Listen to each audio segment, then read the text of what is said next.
Hello दोस्तों, techno अपने caiman series में एक नए स्मार्टफोन कैमन सेशन प्रीमियर को लॉन्च करने वाला है, जिसकी लॉन्च डेट कैमन द्वारा रिलीज कर दी गई है। ये स्मार्टफोन 13 जनवरी को लॉन्च होने वाला है। तो हम इस वीडियो में इसके स्पेसिफिकेशन की बात करेंगे।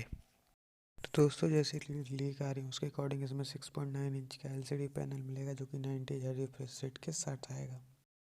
तो दोस्तों, जैसा कि आपको मैंने पहले बताया कि एक कैमरा सेंटर स्मार्टफोन है, तो इसमें कैमरे की बात कर लेते हैं, जो कि स्पेसिफिकेशन बिल्कुल कंफर्म है। इसमें बैक में 64 मेगापिक्सल का मेन कैमरा, 8 मेगापिक्सल का अल्ट्रा वाइड, 2 मेगापिक्सल का डेप्थ सेंसर और 2 मेगापिक्सल का डेडिकेटेड वीडियो सेंसर दिया गया है। तो 2 मेगापिक्सल के दो कैमरे पता नहीं किस काम के हैं। और फ्रंट के 48 मेगापिक्सल और 8 मेगापिक्सल का सेंसर मिलेगा। जी हाँ, फ्रंट में 48 मेगापिक्सल का कैमरा आपको इसमें मिलेगा। प्रोसेसर की बात करें, इसमें हेलियो मीडियाटेक का हेलियो G90t प्रोसेसर के साथ आने की उम्मीद है, जो कि 8 GB रैम के साथ आएगा।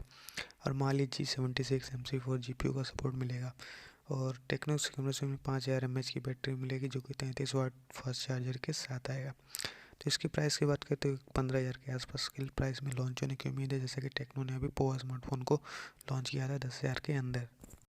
तो दोस्तों, इस वीडियो में बस इतना ही था। अगर आपको वीडियो पसंद आए तो हमारे वीडियो को लाइक कीजिए, चैनल को सब्सक्राइब कीजिए और शेयर कीजिए। Thank you for watching. जय हिंद, जय भारत।